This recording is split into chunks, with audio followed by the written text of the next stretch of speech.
హెబ్రీయులకు రాసిన పత్రిక 11వ అధ్యాయము 16వ వచనం. హెబ్రీయులకు రాసిన పత్రిక 11వ అధ్యాయం 16వ వచనం. అయితే వారు మరి శ్రేష్టమైన దేశమును అనగా పరలోక సంబంధమైన దేశమును కోరుచున్నారు. అందుచేత వారు దేవుడని సిగ్గుపడడు. ఏలయనగా వారి కొరకు ఒక పట్టణం సిద్ధపరిచి ఉన్నాడు. అబ్రహాము శోధింపబడి విశ్వాసమును బట్టి ఇస్సాకును బలిగా అర్పించెను. చాలండి. హల్లెలూయా. ఇక్కడ దేవుడు మాట్లాడుతున్నాడు ఏమంటే మరీ శ్రేష్టమైన దేశమును అనగా దేశమును మనం ఆ దేశమును కోరుకునే వారికి మనము ఉండాలి. పరలోక సంబంధమైన దేశమును మనం కోరుకునే వారికి మనము ఉండాలి. దేవుని సన్నిధిలో పరలోక సంబంధమైన దేశము కొరకు ప్రతి ఒక్కరు ఆత్మ ఎదురు చూడాలి. ఆయన మాట్లాడుతున్నాడు, మిమ్మల్ని క్రొత్త ఆకాశం క్రొత్త భూమికి మిమ్మల్ని తీసుకువెళ్ళడానికి వచ్చారని మాట్లాడుతున్నాడు. ఆ దేశంలో నడిపించబడాలి అంటే ప్రతి ఒక్కరూ తృష్ణ కలిగి సిద్ధపాటు కలిగి మనం ఉండాలి. ఏ విధంగా సిద్ధపాటు కలిగి ఉండాలి? గడిచిన రాత్రి మాట్లాడాడు దేవుడు. ఎదురు చూసి కనిపెట్టుకొని దేవుని కొరకు అభ్యాసం కలిగి ఎదురు చూసే వారిగా ఉండాలి. దివిటీలు పట్టుకుని సిద్ధపడి ఉండాలని వాక్యం సెలవిస్తుంది. అక్కడ దేవుడు మాట్లాడుతున్నాడు, పరలోక సంబంధమైన దేశం వారు కోరుచున్నారు. అందుచేత తాను వారి దేవుడిని అనిపించుటకు వారిని గురించి సిగ్గుపడడు. ఎవరైతే ఆ దేశంలో కోరుకుంటున్నారో వారిని గురించి దేవుడు సిగ్గుపడేవాడు కాదు. కనుక మనం ఏం చేయాలంటే ఆ దేశమును కోరుకునే వారికి మనం ఉండాలి. దేవుని సన్నిధిలో పరలోక సంబంధులుగా మనం ఉండాలి. దేవుడు మాట్లాడుతున్నాడు, మీరు ఏ రీతిగా అంటే ఆ దేశమును కోరుకునే వారికి ఉండాలి. దేవుడు అప్పుడు అన్నాడు వారిని గురించి ఆయన సిగ్గుపడటండి. ఎందుకంటే ఆయన వారి కొరకు పట్టణమును సిద్ధపరిచించాడు. మన కొరకు ఆయన ఆ పట్టణము సిద్ధపరిచించాడు. మనమందరం ఆ పట్టణంలో వారి కొరకు మనం ఏర్పాటు చేయబడి ఉన్నాం. ఆయన ఎన్నుకున్నాడు మనందరూ ఆయన ఏర్పాటు చేసుకుని ఉన్నారు. కనుక మనం ఏం చేయాలంటే ఆ పట్టణంలో మనం నిలబడి ఉండడానికి ప్రతి ఒక్కరు ప్రార్థన అనుభవం కలిగి ఉండాలి. దేవుని సన్నిధిలో ఆయన మాట్లాడుతుంది, ఎవరైతే ఆ దేశంలో కోరుకుంటున్నారో, ఎవరైతే ఆ పట్టణం వెళ్ళని ఆశపడుతున్నారో వారిని గురించి దేవుడు సిగ్గుపడటండి. మనం అట్టి వారికి మనం ఉండాలి. ఆ పట్టణంలో కోరుకొని మనం దేవుణ్ణి కనిపెట్టుకొని ఆయన కొరకు ఎదురు చూసే వారికి మనం ఉండాలి. నిరంతరం ఆ తృష్ణ, ఆ కోరిక, ఆశ అనేది మనకు ఎన్నడూ ఉండాలండి. కనుక దేవుడు మాట్లాడుతున్నాడు, ఎవరైతే ఆ కోరిక కలిగి ఉన్నారో వారిని దేవుడు ఇష్టపడుతున్నాడు. అందులోనే 13 వచ్చిన ఒకసారి చూడండి.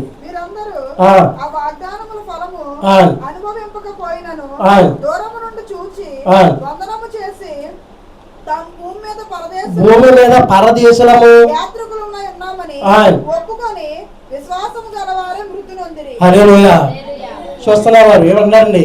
భూమి మీద పరదేశులము, యాత్రికులము వారు ఒప్పుకొని మృతులు. ఎందుకంటే ఆ వాగ్దాన ఫలం అనుభవింపకపోయినా ఆ వాగ్దాన దేశం వారు చేరలేకపోతున్నారు. ఆ వాగ్దాన దేశం చేరాలంటే ప్రతి ఒక్కరు హృదయం ఆయనపై ఆశ కలిగి ఉండాలి. ఆ తృష్ణ అనేది ఉండాలి. ఎవరైతే చూస్తున్నారు వారు దూరము చూసి వందనము చేసి తాము భూమి మీద పరదేశులము. మనం ఏ రీతిగా వచ్చామో ఆ రీతిగానే మనము వెళ్ళిపోతాం.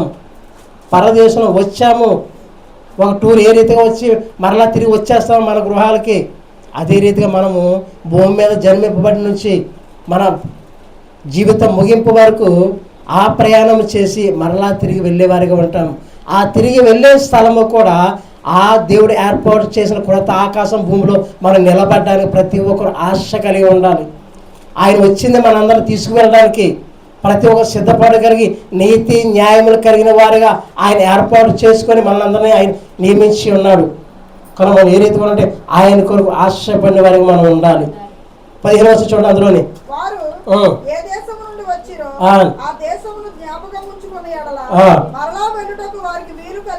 హల్లెలూయా. ఏ దేశం నుండి వచ్చారో ఆ దేశం మరలా వారు వెళ్ళటానికి వీలు కలిగి ఉంటుంది. ఎందుకంటే దాన్ని జ్ఞాపకం ఉంచుకొని ఎడల మన గడిచిన దినంలో దేవుని సన్నిధిలో అడుగుపెట్టినాడు ఒక తీర్మానం అనేది తీసుకుంటాం. దేవుని సన్నిధి ఎన్నో అద్భుతకార్యాలు ఆశ్చర్యకార్యాలు చేస్తూ ఉన్నాడు. ఆ కార్యం బట్టి దేవుని సన్నిధిలో మనకు తీర్మానం తీసుకుంటున్నాం. ఆ తీర్మానానికి తగిన మన అనుభవాలు, మన ప్రయాణము కొనసాగుతుందో లేదో జ్ఞాపకం ఉంచుకోండి. మన ఆధ్యాత్మికంగా దేవునిలో బలముగా వాడబడుతుందో లేదో జ్ఞాపకం చేసుకోండి. దేవుని సన్నిధి మొట్టమొదట ఓ తీర్మానం తీసుకోండి, ఇక ఎన్నడూ కూడా ఆయన సన్నిధి నేను విడిచిపెట్టను, ఎన్నడూ ఆయన సన్నిధిని దూరం కాను. ఎందుకంటే దేవుడు నా జీవితం ఎన్నో ఆశ్చర్యకార్యాలు చేశాడు, ఎన్నో అద్భుత కార్యాలు చేస్తూ ఉన్నాడు కనుక నేను ఎన్నడూ కూడా ఆయన వదిలి వెళ్ళను. ఒక తీర్మానం తీసుకుంటావు. నువ్వు ఆ చేసిన కార్యాలు, అద్భుత కార్యాలు నువ్వు మర్చిపోతే నువ్వు జ్ఞాపకం ఉన్నావా లేదా? గడిచిన దినాలు నీ యొక్క స్థితిగతులు ఏ రీతిగా ఉన్నాయి, నేటి దినం నీ స్థితిగతులు ఏ రీతిగా ఉన్నాయి జ్ఞాపకం ఉంచుకో. ఒకవేళ కొత్తగా వచ్చామో దేవుడు నిన్ను చూస్తూ ఉన్నాడు, దేవుడు నీతో మాట్లాడుతున్నాడు. ఇది మొదలుకొని నేను ఆశీర్వదిస్తాను అని మాట్లాడుతున్నాడు. నువ్వు ఆశీర్వాదం పొందుకొని అనుభవించాలి అంటే దేవుని సన్నిధిలో ఆయన్ని పట్టుకొని నిరంతరం ఆయన వెంబడించేవాడుగా నువ్వు ఉండాలి. ఎప్పుడైతే నువ్వు వెంబడిస్తున్నావో నిరంతరం ఆయన నిన్ను విడిచిపెట్టాడు, ఎన్నడూ ఆయన నిన్ను వదిలిపెట్టాడు. నువ్వు ఆయన ఆనుకొని నువ్వు నిలబడగలిగితే ఖచ్చితంగా నేను ఆశీర్వదిస్తాను. నిన్ను, నీ బిడ్డలను, నీ కుటుంబం అంతే కూడా నడిపించేవాడు ఆయనే. ఆయన మాట్లాడుతున్నాడు, నేను చెయ్యి పట్టుకొని నడిపిస్తూ ఉన్నాడు. నువ్వు వద్దని ఆయన చెయ్యి విదిలించుకుంటే ఆ పతనం వేరేగా ఉంటుంది. ఆయన నడిపించేవాడు, జ్ఞానం ఇచ్చి నడిపించేవాడు. నువ్వు నడవడానికి నువ్వు ఇష్టపడాలి. నువ్వు దేవుని సన్నిధిలో నిలబడ్డావు, దేవుడు నీతో మాట్లాడుతున్నాడు. ఏ రీతిగా మాట్లాడుతున్నాడు ఆ మాటలు బట్టి, వాగ్దానం బట్టి, ఆయన మాట్లాడేవాడు మాటలు బట్టి చెవిని పెట్టుకుని వినగలిగితే నువ్వు ఆశీర్వదించబడతావు. ఈ నా మాటలు విని వాటి చెప్పిన నడుచుకునేవారు అని మాట్లాడుతున్నాడు. దేవుడు ఎవరితో మాట్లాడుతున్నాడో ఆ హృదయం ఆయనకు అప్పగించగలిగితే, ఆ హృదయం చాలా జాగ్రత్తగా నువ్వు చూసుకోగలిగితే ఖచ్చితంగా దేవుడు నిన్ను ఆశీర్వదిస్తాడు, నిన్ను బలమైన వాడు ఉంచుతాడండి ఆయన. కనుకనే ఆనాడు ఎవరైనా నోవాహు దేవుని యొక్క మాట విని ఆయన మాట చొప్పున చెప్పాడు వస్తుంది, జలప్రయాణం వస్తుందని చెప్పాడు. ఆయన మాట విన్న మాట చొప్పున ఒక పడవను సిద్ధపరిచాడు. ఆ ఓడను సిద్ధపరిచిన తర్వాత ఆ అనేకులు ఆయన నిందించారు, అవమానపరిచారు. అయితే ఎన్నడూ వాటిని బట్టి ఆయన విసుగు చెందలేదండి. ఆయన ఇచ్చిన కొలతలు, పరిమాణం గల ఓడను సిద్ధపరచాలని ఎంతో కష్టమో భారభరితమైన పని. ఆయనను కూడా ఆ మాటను ఎంత చెవిని బట్టి విన్నాడో ఒక్కసారి ఆలోచించండి. అంత ఎత్తు, అంత పొడవు, అంత వెడల్పు, అనేక జీవరాశులు, వారి కుటుంబము, ఆ జీవరాశి సమృద్ధిగా ఆహారము, అవన్నీ కూడా ఆ ఓడలో సిద్ధపరచాలంటే ఎంత పొడవు, ఎంత వెడల్పు, ఎంత హైటు, వారి పచ్చే విడివిడి గదులు ఏర్పాటు చేయడము ఎంతో కష్టమైన పని. అయితే ఈ నోవాహు కుటుంబం మాత్రమే కష్టపడ్డది. ఎందుకంటే దేవుడు చెప్పాడు కదా, ఓ ప్రళయం వస్తుందని, తుఫాను వస్తుందని చెప్పాడు కదా, మనం రక్షింపబడాలని దేవుని మాట వినాలి కదా. ఒకే ఒక లక్ష్యము, దేవుడు మాట్లాడేవాడు, అన్నీ జరిగించేవాడని నమ్ముతున్నారు. కనుకనే ఆ కుటుంబం చేసింది. మిగిలిన వారు ఏం చేశారండి? హేళన చేస్తున్నారు. ఎందుకు ఇంత పెద్ద ఓడను సిద్ధం చేస్తున్నావు, నీకు పిచ్చా అని అనేకులు అన్నారు. కానీ చివరకు ఆ కుటుంబం రక్షింపబడ్డది. మనము కూడా దేవుని మాట వినేవారిగా ఉండాలి, దేవుని స్తుతించే వారిగా ఉండాలి. ఆయన మాట్లాడుతున్నాడు, ఆ మాటను చెవుని పెట్టుకుని వినగలిగితే నువ్వు ఖచ్చితంగా నువ్వు రక్షింపబడతావు. ఆ చెవుని పెట్టుకుని ఆ మాట విని నువ్వు ప్రార్థించగలిగితే ఖచ్చితంగా నువ్వు రక్షింపబడతావు. నీవును నీ కుటుంబం కూడా రక్షింపబడతాది. నువ్వు ప్రార్థించే వ్యక్తిగా నువ్వు ఉండాలి. హానోకు దేవుని మాట విన్నాడు, ప్రార్థించాడు, చివరికి దేవునితో పాటు కొనుక్కోబడ్డాడు. ఆయన మాట సెలవిచ్చాడు, నేను వెళ్ళేటప్పుడు నువ్వు నా కొరకు ఎదురు చూస్తే నా వస్త్రం నీ మీద ఇస్తానని చెప్పి రెండు వేరే శక్తులు అనిపిస్తానని చెప్పాడు. ఎవరండి? హానోకు ఎవరితో చెప్పాడండి? తనతో ఉన్నటువంటి ఆశపడ్డాడు ఎలీషా, ఒక దుప్పటిని. అతనికి ఉన్నటువంటి దాంట్లో రెండింతల ఆశీర్వాదం, రెండింతల అనుభవం అడిగాడు, ఎదురు చూశాడు. వెళ్ళేటప్పుడు వెళుతూ ఉన్నాడు, ఎదురు చూసిన దానికి ఆ ఇచ్చిన మాట ప్రకారము రెండింతల శక్తిని అతను పొందుకున్నాడు. అతనితో ఉన్న శిష్యులే ఆ రీతిగా పొందుకున్నారంటే మనం దేవునితో ఉంటే దేవుని సన్నిధిలో ఎంత ఆశీర్వదించబడతాము. ఒకసారి జ్ఞాపకం ఉంచుకోండి. నోవాహు ఏ రీతిగా ఆశీర్వదించాడు తన కుటుంబంతో, అదే రీతిగా హానోకు కూడా ఆశీర్వదించబడి దేవునితో కొనుక్కోబడమని చూస్తున్నాం. అబ్రహాము కూడా దేవుని స్వరం మాత్రం విన్నాడండి. చాలా కఠినమైన మాటలు ఎన్నో విన్నాడు, ఆ స్వరానికి లోబడి వెళ్ళాడండి. ఏమంటున్నాడంటే, నీవు అందరిని విడిచిపెట్టి వీళ్ళని మాట్లాడుతున్నాడు. ఇది చాలా కష్టతరమైన పని. మన వారిని, మన సొంత వారిని, ఎంతవరకు మనం ఆదరించిన వారిని, మన కని పెంచిన వారిని విడిచిపెట్టాలని చాలా కష్టమైన పని. కానీ అబ్రహాం విన్నాడు. చూడండి, ఇందా చదివిన 11-17 వచ్చిన చూడండి. ఇస్సాకును బలిగా అర్పించాను. హల్లెలూయా. ఏం చేస్తా? శోధింపబడి ఎన్నో శ్రమలు, ఎన్నో ఇబ్బందులు. ఒక స్వరము విని వెళ్ళాలంటే ఒక్క దిక్కున కాదండి, అనేక స్థలాల్లో గుడారాలు వేయడం, మరలా తీయడం, మళ్ళా వెళ్ళి వేరే స్థలంలో గుడారాలు వేయడం. ఆయన నడిపించబడిన ప్రతి చోటికి ఆ స్వరాన్ని పెట్టే విన్నాడు. చూడలేదు, ఆ స్వరం మాట్లాడుతుంది. ఆ మాటకు లోబెడతాను నడిచాడు కనుకనే దేవుని సన్నిధిలో బలమైన వారిగా నిలబడ్డాడు. అనేకులకు తండ్రిగా నియమించబడ్డాడు. మనము దేవుని మాట విని లోబడితే ఖచ్చితంగా మనం ఆశీర్వదించబడతాం, బలమైన వారిగా ఉంటాము, దేవుని కొరకు వాడబడే వారిగా మనము ఉంటాము. చూడండి, 1 కొరింథీయులకు రాసిన పత్రిక 10:4. కొరింథీయులకు రాసిన మొదటి పత్రిక 10:4.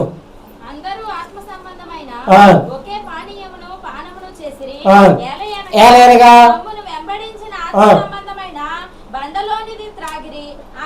క్రీస్తే. హల్లెలూయా. ఎలాగంటే అందరూ రాయబడుతుంది. ఆత్మ సంబంధమైన ఒకే పానీయము. మన దేవుని సన్నిధిలో ఉన్నాము, ఆత్మ సంబంధంలో నిలబడి ఉండాలి. తమను వెంబడించిన ఆత్మ సంబంధమైన బండలోనిది త్రాగిరి. ఆ బండ క్రీస్తు.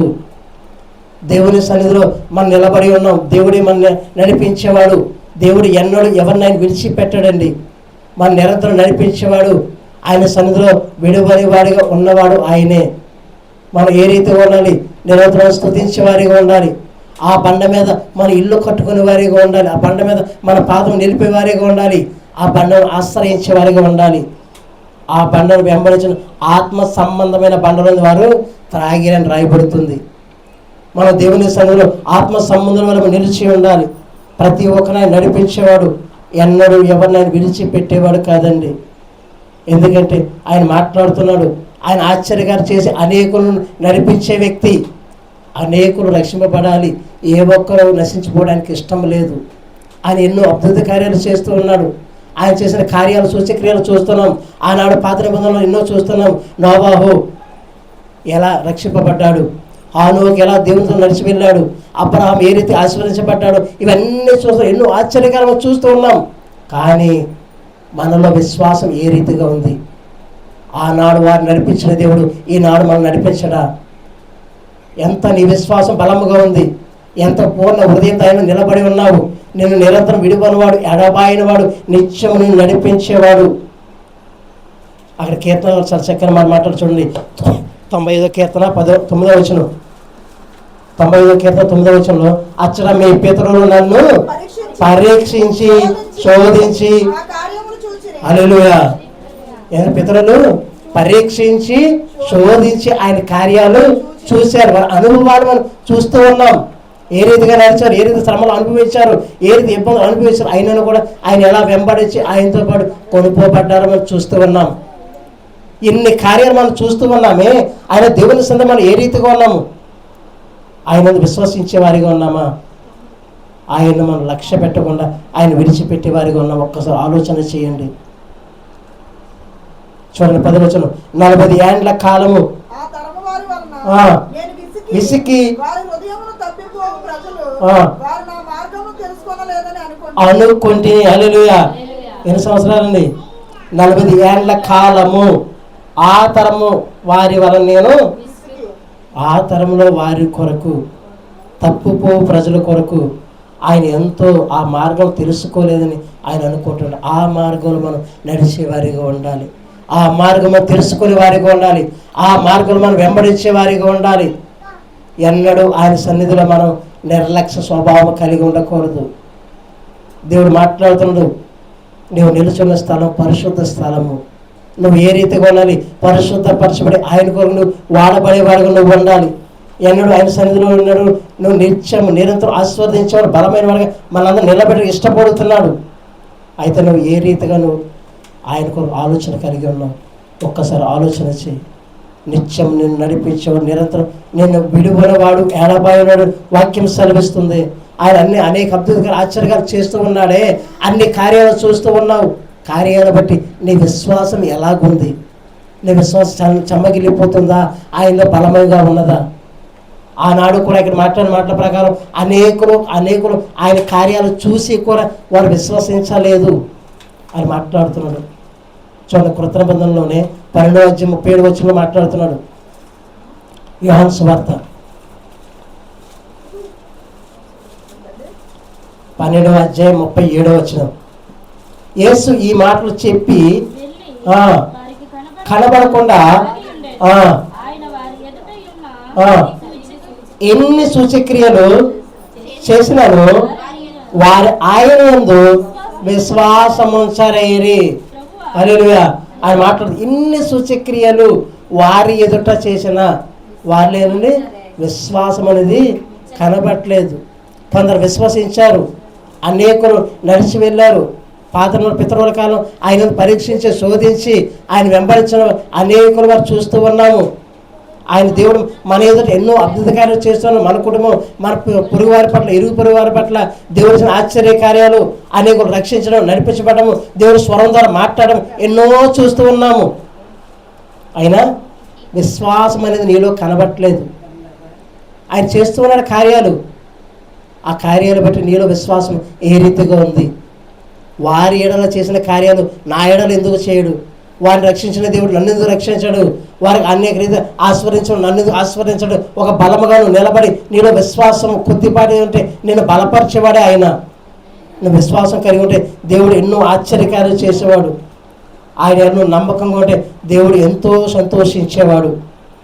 అవన్నీ మనసులో జ్ఞాపకం ఉంచుకొని నడుచుకోవాలి. నెహెమ్యా పత్రిక కూడా అదే మాట చూడండి, 6:17 వారు విధేయులగుటకు మనస్సు లేని వారే తమ మధ్య నువ్వు చేసిన అద్భుతములు. 17 విధేయులగుటకు మనస్సు లేని వారిగా. 9:17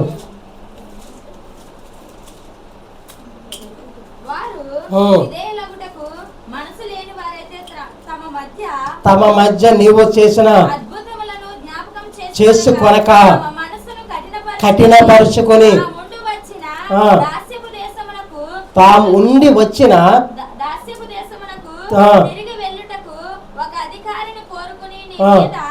తిరుగుబాటు చేసిరి. సిద్ధమైన దేవుడవును, వాత్సల్యము గల దేవుడవును, గలవాడునై ఉండి విసర్జింపలేదు. హల్లెలూయా. ఆయన ఏదో ప్రేమా స్వరూపి అయి ఉన్నాడు. 5 చెప్తారు, వారు విధేయులగుటకు మనస్సు లేని వారి మనసు కఠినపరుచుకుంటున్నారు. దేవునికి లోబడే తత్వం కనబట్టలేదండి. వారిలో కఠిన హృదయం కనబడుతుంది. ఆ జ్ఞాపకం చేసుకోనక వారి మనస్సును కఠినపరుచుకుంటున్నారు. అయితే వారు మరలా ఆ దేశాన్ని వారు తిరిగి వెళ్ళడానికి వారు ఇష్టపడుతున్నారు.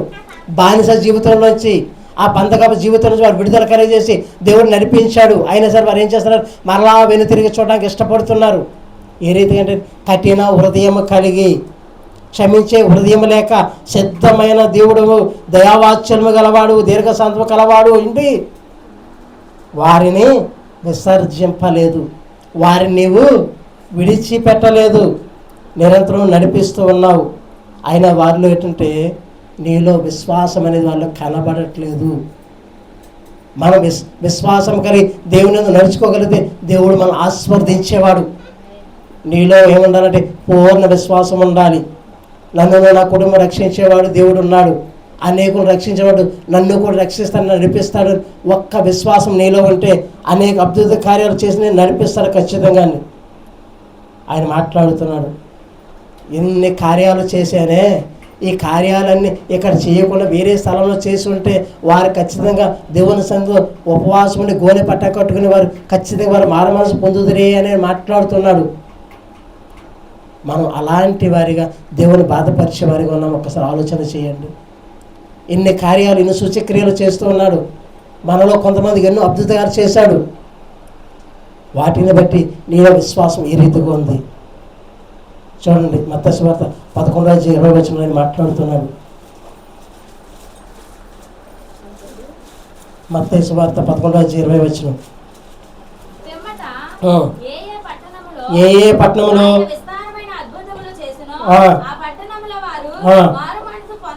పొందుట వలన ఇట్లు గద్దింపసాగాను.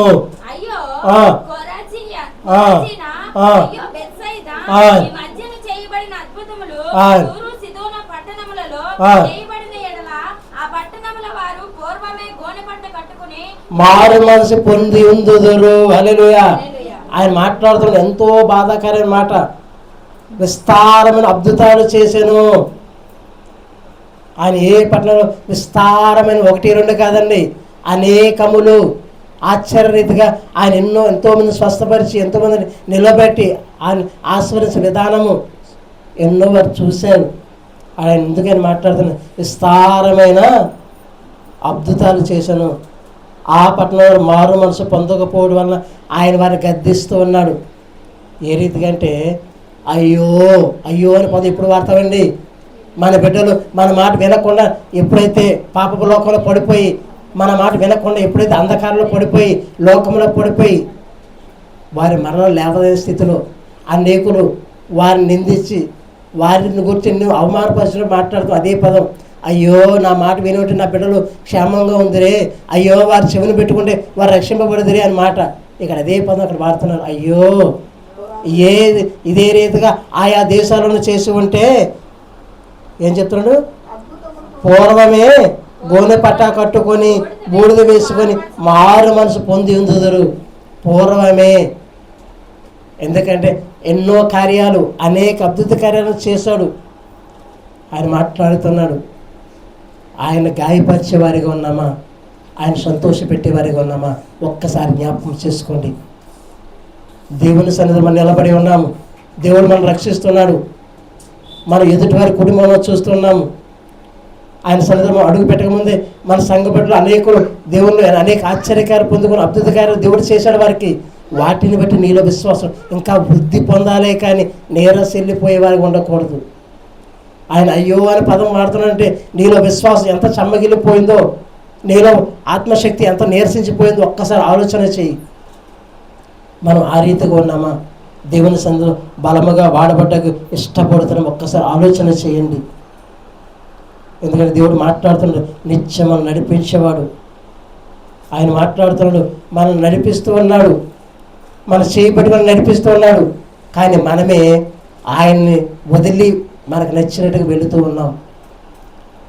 ఆయన మనల్ని మన కుటుంబం అంతా చేయి పట్టుకుని నడిపిస్తూ ఉన్నాడు. కానీ ఆయన మనం నమ్ముకోవట్లేదు, ఆయన మనం విడవట్లేదు. దీర్ఘశాంతం కలిగి మనందరూ నడిపించడానికి ఇష్టపడుతున్నాడు. చూడండి అదే మాట ఆదికాండం 19:16 మాట్లాడుతున్నాడు. ఆదికాండం 19:16 అతడు తడవు చేసెను, పడుట వలన అతని చేతిని, అతని భార్య చేతిని, అతని ఇద్దరు కుమార్తెల చేతులను పట్టుకొని హల్లెలూయా. ఎక్కడండి? అతని చేతిని, భార్య చేతిని, ఇద్దరు కుమార్తెల చేతిని దేవుడు పట్టుకొని ఇష్టపూర్వకంగా నడిపించబడాలి. మనల్ని కూడా వాడుకోవడానికి ఆయన ఆశపడుతున్నాడు. కాకపోతే ఆ చేయి వదిలించుకొని మనం వెళ్ళిపోవడానికి ఇష్టపడుతున్నాం. ఆయన మనల్ని ఆస్వాదించడానికి ఇష్టపడుతున్నాడు. ఆ ఆశీర్వాదం అనుభవించలేకపోతున్నాం. అనేక అద్భుత కార్యాలు చేస్తూ ఉన్నాడు. ఆ కార్యాలను అనుభవించలేకపోతూ ఉన్నాం. కారణం ఏంటంటే నీలో విశ్వాసం ఏ రీతిగా ఉందో ఒక్కసారి ఆలోచన చేయి. నీలో విశ్వాసం ఏ రీతిగా ఉందో ఒక్కసారి ఆలోచన చేయి. ఆయన మన చేతిని విడిపోయినవాడు, మనల్ని ఎన్నడూ ఆయన విడిచిపెట్టినవాడు. కనుకనే వారందరూ తీసుకువచ్చాడు. కానీ స్త్రీ ఏం చేసిందో మరలా వెనుతిరిగి చూస్తూ ఉంది. ఆ వెనుతిరిగి చూసినందుకే ఆ ఉప్పు స్తంభంగా మారిపోయింది. ఆయన పాపపు లోకం నుంచి, ఆ బంధకాల నుంచి, ఆ ఊరు వెలుపల నుంచి, ఆ గవిని యొద్ద నుంచి బయటకు తీసుకువస్తూ ఉన్నాడు. ఆయన మరలా వెనుతిరిగే ఆలోచనలు, పాప బంధకాల్లో ఉన్న మనల్ని ఆయన బంధకాలను విడుదల దయచేసి మన బయటకు తీసుకువస్తున్నాడు. మరలా మనం వెనుతిరిగి చూస్తున్నామా? దేవునిలో ఆశీర్వాదాన్ని బట్టి బలమైన వారిగా ఉంటున్నాము. ఒక్కసారి ఆలోచన చేయండి. దేవుని సన్నిధిలో మనం బలమైన వారిగా ఉండాలి. నిత్యం ఆయన విడిపనివాడు, ఎడబాయిన వాడు. ఆయన మాట్లాడుతున్నాడు. ఇశ్రాయేలు జనాంగాలు వారి బంధకాల నుంచి విడుదల చేశాడు. వారు ఎన్నో బానిసతో జీవితం నుంచి, వెట్టి చాకరీ జీవితం నుంచి వారు బయటకు తీసుకువచ్చాడు. అయితే వారు ఏం చేస్తారంటే మరలా ఆ దేశంలో ఉన్నటువంటి ఏమంటే దేవుడిచ్చే ఆహారాన్ని విడిచిపెట్టి కీర-దోసకాయలు, పండ్లు, కూరగాయలు అక్కడ వారు మేము తిన్నామే అని వారు మరలా జ్ఞాపకం చేసుకుంటున్నారటండి. ఎక్కడండి? సంఖ్యాకాండం 11వ అధ్యాయము 5వ వచనంలో, 11వ అధ్యాయం 5వ వచనం. ఐగుప్తులో మేము ఉచితముగా తినన చేపలను, కీరకాయలను, దోసకాయలను, కూరగాయలను, ఉల్లిపాయలను, తెల్లగడ్డలను సొమ్మసిల్లెను. హల్లెలూయా అండి. ఇవన్నీ మా ద్వారకకి అసలు జ్ఞాపకం. దేవుని సన్నిధిలో మనం ఏముండాలంటే ఆయన నడిపిస్తూ ఉన్నాడు, ఆస్వాదిస్తూ ఉన్నాడు. వారు అప్పుడో వెట్టి చాకరీ చేశారే, ఎంతో బానిసతో బ్రతుకులు బ్రతికారే, ఇవన్నీ కూడా వారికి జ్ఞాపకం రావట్లేదటండి అక్కడ తిన్నటువంటి. అయితే దేవుడు వారిని ఏం చేశాడండి? దేవదూతలు తినే మన్నాను వారు కురిపించాడు, పూరీలను కురిపించాడు అండి. సమృద్ధి గల ఆహారము, ఆరోగ్యమైన ఆహారము ఆయన ఇస్తూ ఉంటే వీరికి ఏం గుర్తుకొస్తున్నాయండి? ఉల్లిగడ్డలు, తెల్లగడ్డలు, ఇవన్నీ కూడా వారికి గుర్తుకొస్తున్నాయటండి. మనం ఏ రీతిగా ఉన్నాం దేవుని సన్నిధిలో? ఆయన చేసిన అద్భుత కార్యం మనం మర్చిపోతున్నామా? దేవుణ్ణి దుఃఖపరిచే వారికి ఉంటున్నామా? ఒక్కసారి ఆలోచన చేయండి, ఆలోచన చూడండి. మరి ఏమీ లేదని కొత్తిమీర గింజల వలె ఉండును, చూపున గోళము వలె ఉండును. జనులు తిరుగుచూ దాన్ని గుచ్చుకొని తిరుగుట విసిరి, లేక రోట దంచి పెనమ మీద కాల్చి రొట్టెలు చేసిరి. దాని రుచి రొద్ద నూనె రుచి వలె ఉండును. హల్లెలూయా. చాలా చక్కని మాటలు. దేవుని సన్నిధిలో మనం జ్ఞాపకం ఉంచుకోవాలి. దేవుని సన్నిధిలో మనం ఒక్క తీర్మానం తీసుకుంటూ ఉన్నాం. వారు ఒక్కసారి ఆ ఊరిని విడిచి వెళ్ళినప్పుడు, పూర్వదినం ఉన్న ఊరిని విడిచి వెళ్ళినప్పుడు మరలా వారు తిరిగి రావాలంటే ఏం చేయాలండి? దేవుణ్ణి జ్ఞాపకం ఉంచుకోవాలి. అది స్మరణ తెచ్చుకుంటే మరలా ఆ ఊరికి మనం అడుగు పెట్టగలము. ఒకసారి ముందు ఒకసారి చూడండి సార్. ఇంత ఏప్రిల్ రాసిన పత్రిక 11వ అధ్యాయము 15వ వచనం చూడండి.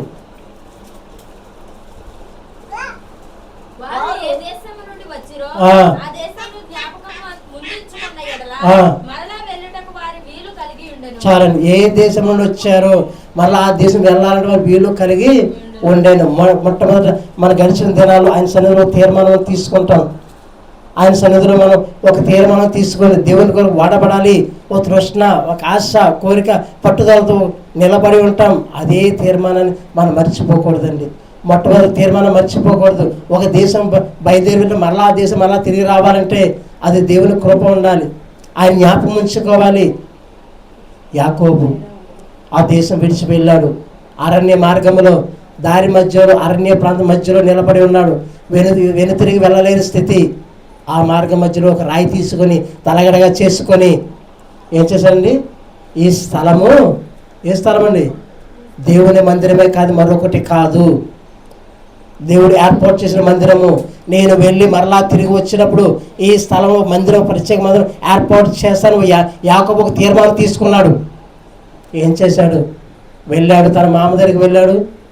తను ఇష్టపడ్డ స్త్రీని చేసుకున్నాను అనుకొని మరలా తన అక్కను చేసుకున్నాడు. మళ్ళీ ఏం చేశాడండి? మరలా 14 సంవత్సరాలు కొలిమి చేయడం. మొత్తం 20 సంవత్సరాలు మామగారింట్లోనే తన జీవితం గడిచిపోయింది. ఏ తీర్మానం చేసుకున్నాడు? ఈ రాయి తన చేతిని పట్టుకెళ్ళిన ఆ చేతికర్ర నూనె బిడ్డ తీసుకుని వెళ్ళాడు. అరణ్య ప్రాంతం రాయి మీద నూనె పోసాడు, ప్రతిష్ఠించాడు. ఆ ప్రతిష్ఠ మర్చిపోయాడు. 20 సంవత్సరాలు గడిచిన తర్వాత తన మామగారింట్లో ఎదురైన అవమానాలు, నిందలు జ్ఞాపకం చేసుకొని ఇది నా స్థలము కాదు, నేను మరలా తిరిగి వెళ్ళేదని అనుకున్నాడటండి. దేవుని కొరకు నువ్వు చేసిన తీర్మానం ఉంటుంది. ఆ తీర్మానాన్ని మర్చిపోకూడదు. నువ్వు బలమైన వాడిగా ఉండాలంటే నువ్వు ఒక తీర్మానాన్ని బట్టి నడుస్తూ ఉన్నావు. ఆయన నువ్వు ఆస్వాదించబడాలి, బలముగా నువ్వు ఉండాలంటే ఆ తీర్మానం మర్చిపోకూడదు.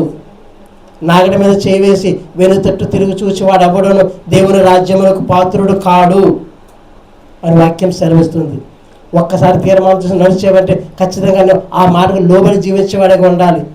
ఆయన రాజ్యంలో ప్రవేశింపడం వాక్యం సెలవిస్తుంది. కొత్త భూమి కొత్త ఆకాశంలో అడుగు పెట్టాలంటే నీ ప్రయాణం ఖచ్చితంగా ఆయనతో నడిచేదిగా ఉండాలి. ఎన్నడూ ఆయన విడువని వాడిగా ఉండాలి. ఆయన నడిపించేవాడు. మనం ఎక్కడ ఉండాలంటే ఇసుక మీద మన ఇల్లు కట్టుకునే వాడిగా ఉండకూడదు. ఆ బండ అయిన క్రీస్తు ఆయన ఎప్పుడైతే నూనె మీద పోసి ప్రతిష్ఠించడం ఆ బండ మీద మనం నిలిచేవారిగా ఉండాలి. ఆ బండ మీద మన ఇల్లు కట్టుకునే వారిగా ఉండాలి. మన హృదయము కట్టుకునే వారిగా ఉండాలి. ఇల్లు అంటే సో మత్తయి సువార్త 7:26 వచనంలో ఆయన మాట్లాడుతున్నాడు. మత్తయి సువార్త 7:26 వచనం.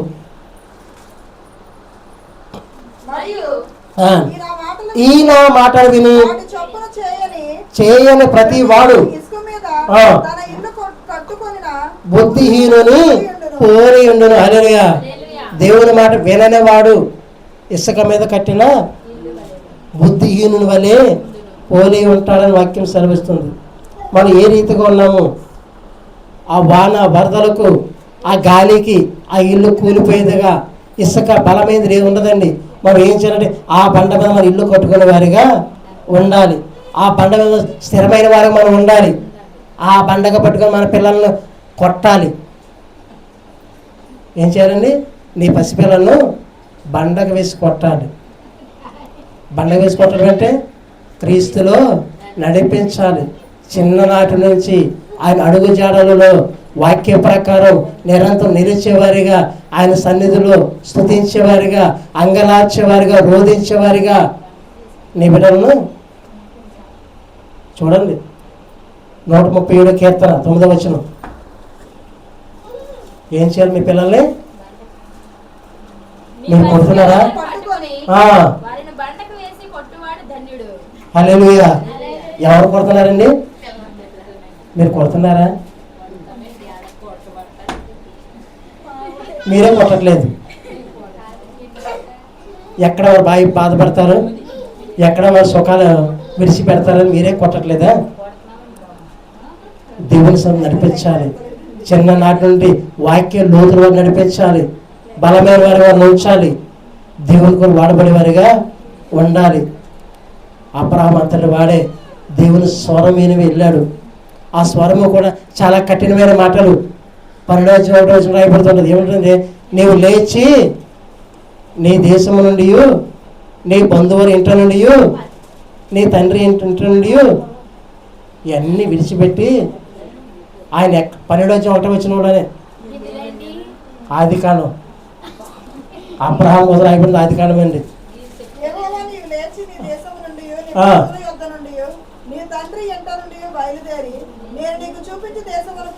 చాలండి. అదే స్వరం మనకు వినబడి చెప్తే మనం వెళ్తామండి. తండ్రిని విడిచిపెట్టాలా? బంధువుని విడిచిపెట్టాలా? మనకు ఎంతవరకు ఆశ్రయం ఇచ్చి కనిపించిన విడిచిపెట్టి వెళ్ళాలా? ఈ స్వరం కరెక్ట్ అయిందేనా? ఆనాడు అబ్రహాం విన్న స్వరం కరెక్ట్ అయిందా? ఆ స్వరం యొక్క అనుభూతి ఆయన అనుభవించాడు. మన తల్లిదండ్రుల స్వరం వేరు, దేవుని యొక్క స్వరం వేరు. ఆయన ఆశీర్వదిస్తానని మాట ఇచ్చాడు. తల్లిదండ్రులను, బంధువులు ఆ ఇంటి విడిచిపెట్టి వారిని విడిచిపెట్టి వెళ్ళాలి. ఆనాడు వెళ్ళాలంటే కార్లు బళ్ళు లేవండి. ఖాళీ నడక, ఇసుక, ఎడారి నడక. ఒక దేశం మరొక దేశం వెళ్ళాలంటే నడక ప్రయాణమే. మరలా తిరిగి వారు వచ్చాడు, తిరిగి వస్తారో లేదో కూడా తెలియదు. అరణ్యము, నీరు దొరకదు, ఆహారం ఉండదు. అలాంటి సమయంలో దేవుని స్వరానికి విని తండ్రిని, బంధువుల్ని, వారి ఇంట నుండి వారందరిని విడిచిపెట్టి దేవుడిని చూపిస్తాను ఓ దేశాన్ని వెళ్ళమంటే వెళ్ళాడు అబ్రహాము. ఎంత విశ్వాసము! దేవుడు ఎన్నో కార్యాలు చేస్తున్నాడే, ఆ కార్యాలు బట్టి నీలో విశ్వాసం ఏమైంది? వాక్యం ఎన్నో అద్భుతాలు, ఆశ్చర్యాలు చూపిస్తుంది. ఆనాడు పాత నిబంధనలు నోవాహును, హానోకును, అబ్రహామును చూపించాడే. వారు అబ్రహాము చివరి వయసు వృద్ధాప్యంలో తన కుమారుని బలిగా ఇమ్మన్నాడే. 100 సంవత్సరాల తర్వాత పుట్టిన కుమారుని కూడా ఇమ్మంటే ఏమాత్రం వెనుతిరగలేదని ఇచ్చాడే. మనం ఎలా ఉన్నా మన విశ్వాసం ఏ రీతిగా ఉంది ఆలోచన చేయండి. నీ విశ్వాసం ఎంతవరకు ఉంది? నీవు ప్రార్థన చేస్తే నీ కుటుంబంలో కార్యాలు ఎందుకు జరగట్లేదు? నీలో విశ్వాసం పరిపూర్ణమైతే, బలముగా ఉంటే ఖచ్చితంగా నీ యొక్క ప్రార్థన వల్ల ఆ కుటుంబం అంతా కూడా రక్షింపబడుతుంది. మనం ఆ రీతిగా ప్రార్థన పనులుగా మనం ఉండాలి. దేవుని సొంత బలమైన వారిగా ఉండాలంటే దేవుని ఎన్నడూ విడిచిపెట్టిన వారిగా మనం ఉండాలి. దానియేలు అంతటి వాడే దేవుని నమ్మాడు. నమ్మిన మాట ప్రకారం దేవుని ఎన్నడూ కూడా ప్రార్థించడానికి మాననే లేదు. ఒక రాజు చేతికి వెళ్ళాడు, ఆ రాజు శాసనం వచ్చింది నువ్వు ప్రార్థన చేయకూడదని. అయితే రాజునే ధిక్కరించాడు. రాజు మాట ధిక్కరించడం అంటే మరణాన్ని తెగించడము. ఒకవేళ మరణాన్ని తెగించే స్థితిగా వచ్చేసారు. చివరికి పట్టుకున్నవారు బంధించారు. నువ్వు ప్రార్థన చేయదని ఎందుకు ప్రార్థన చేస్తున్నావు అడుగుతూ ఉన్నారు. అయితే నా దేవుడిని ప్రార్థన చేయకుండా ఉండలేను. రోజుకి 3 సార్లు ప్రార్థించే వ్యక్తి, ఎన్నడూ ఆయన ప్రార్థన విడువనివాడు. అలాంటి వ్యక్తిని పట్టుకొని బంధించినప్పుడు అగ్ని గుండంలో వేస్తామని వారు తీసుకువెళ్ళారు, వేశారు. ఆ వారితో పాటు నడిచిన వాడే దేవుడు. దేవుని బంధకాల నుంచి, సింహాల బోన్ నుంచి బయటకు తీసుకొచ్చిన వాడు దేవుడు. ఎందుకంటే విశ్వాసం నుంచి వాడు ఎన్నడూ దేవుడు విడిచిపెట్టడండి, వారిని ఆస్వాదించేవాడు. మనం ఏ రీతిగా ఉన్నట్టే ఆయన పూర్ణ విశ్వాసం కలిగి ఉంటే నిరంతరం దేవుడు మనతోనే ఉంటాడు, మనం నడిపించేవాడు. నీలో విశ్వాసం ఏ రీతిగా ఉంది జ్ఞాపకం చేసుకోండి. దేవుని సందు మనం బలమైన వారిగా ఉండాలి. ఆనాడు దానియేలు ప్రార్థన చేస్తుంటేనే వారు పట్టుకున్నారు. ఈనాడు నీకు పూర్తి స్వేచ్ఛనిచ్చాడు దేవుడు, ప్రార్థించే స్వేచ్ఛనిచ్చాడు. కానీ నువ్వు ప్రార్థించలేకపోతున్నావు, దేవుని స్తుతించలేకపోతున్నావు. నీవే కాదు, నీ బిడ్డలు కూడా ఆయన ఆరాధించలేకపోతున్నారు. దేవుని సన్నిధిలో గలమెత్తి దేవుని గానాలతో స్తుతి గానాలతో ఆయన ఆరాధించేవారిగా ఉండాలి. ఎందుకంటే దేవుడు మనం విడిపించేవాడు, బంధకాల నుంచి మనం లేవదీసేవాడు. మనం ఏం చేయాలంటే ఆయన ఎందుకు పూర్ణ శాంతి కలవారి మన విమోచన కలుగు చేసేవాని ఎందుకు విశ్వాసం నుంచి నడిచితే దేవుడు మనల్ని ఆ ఊపిలోంచి పాప బంధకాల నుంచి మనం లేవదీసేవాడు. మన బండని క్రీస్తు మీద మనం నిలబడి ఉండాలి, క్రీస్తును ఆధారం చేసుకొని ఉండాలి.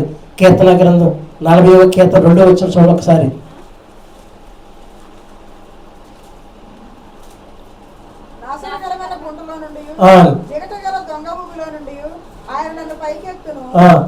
నా పాదములు బండ మీద నిలిపి నా అడుగులు స్థిరపరిచెను. హల్లెలూయా.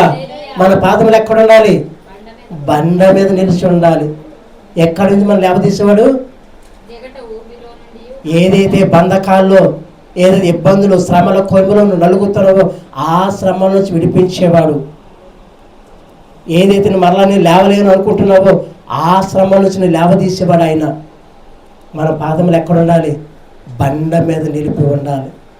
ఆ బండ మీద ఎప్పుడైతే నువ్వు నిలిచి ఉన్నావో అది కదలదు, స్థిరముగా ఉంటుంది. నోవహు అవుతాయి సిద్ధపరిచిన వాడు చివరికి ఎక్కడికి నిలబడదండి. అతి పెద్దదైన పర్వతము ఆరారతో కొండ మీద నిలిచి ఉన్నది. దేవుని సన్నిధిలో ఆ బండ మీద నువ్వు నిలబడగలిగితే నువ్వు ఎన్నడూ కూడా శ్రమంలో నువ్వు నలగొట్టబడవు. దేవుని సన్నిధిలో నువ్వు నిరంతరం నిలిచి ఉంటావు. ఆయన నేను ఎన్నడూ కూడా విడిచిపెట్టడండి. నువ్వేం చేయాలి? నిరంతరం ఆయన స్తుతించేవాడిగా, మొట్టమొదట ఆయన నమ్మాలి. రెండవదిగా ఆయన తిరుగుబాటు చేయని వాడిగా ఉండాలి. దేవుని సన్నిధిలో ఆ సత్య అనుభవం కలిగిన వాడిగా నువ్వు ఉండాలి. ఆయన వెంబడించేవాడిగా నువ్వు ఉండాలి. అబ్రహాం ఏ రీతి వెంబడించాడో నువ్వు ఆయన వెంబడించేవాడిగా నువ్వు ఉంటే ఖచ్చితంగా దేవుడు నేను ఆశీర్వదిస్తాడు. నీ పాదం లేకుండా ఆ బండ మీద స్థిరముగా నిలపబడి ఉండాలి. ఖచ్చితంగా నువ్వు ఎన్నో కూడా వెన్ను తిరగని వ్యక్తిగా నువ్వు ఉండాలి. నీ ఇల్లు ఆ బండ మీద కట్టుకునే వాడిగా నువ్వు ఉండాలి. చూడండి, న్యాయాధిపతులు రాసిన 6వ అధ్యాయం 20వ వచనం.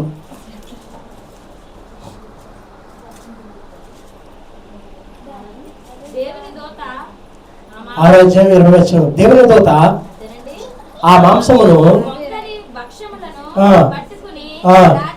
పెట్టి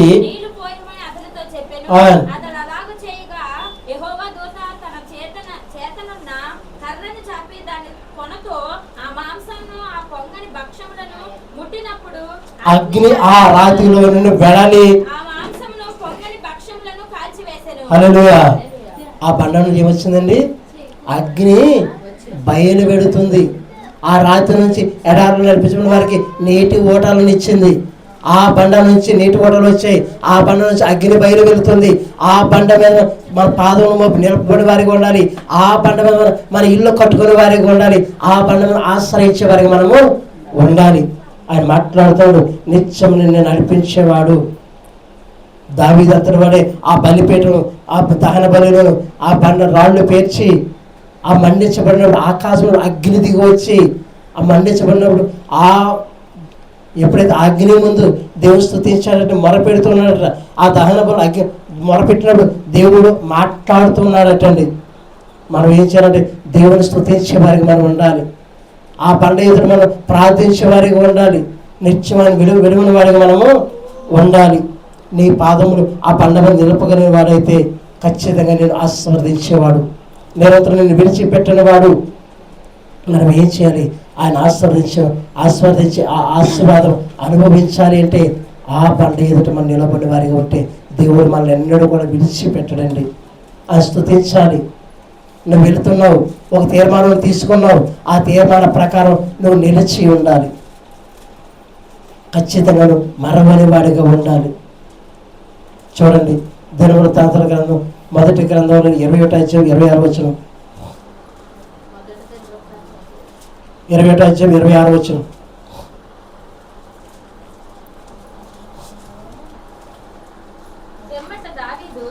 యెహోవాకు అచ్చట ఒక బలిపీఠమును కట్టించి దహన బలులు సమాధ బలులను అర్పించి యెహోవాకు మొరపెట్టగా ఆయన ఆకాశములో నుండి దహన బలిపీఠము మీదికి అగ్ని వల్ల అతనికి ప్రత్యుత్తరం ఇచ్చెను. యెహోవా దూతకు ఆజ్ఞాపింపగా అతడు తన కత్తిని మరలా వరలో వేసెను. హల్లెలూయా.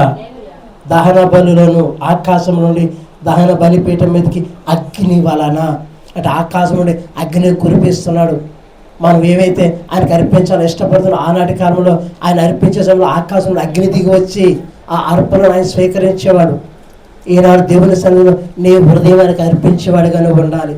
నీ హృదయం ఆయన అడుగుతూ ఉన్నాడు, ఆయన నీ హృదయాన్ని కట్టుకోగలిగి ఉండాలి. ఆ బండ మీద నీ హృదయం బండ క్రీస్తులో నీ హృదయం అంటు కట్టబడి ఉండాలి. నువ్వు ఎప్పుడైతే అంటు కట్టబడి ఉన్నావో దేవునిలో బలమైన వాడిగా ఉంటావు, నిత్యం స్తుతించేవాడిగా ఉంటావు. ఎన్నడూ ఆయన మనం విడివడు ఎడబాయిన వాడు.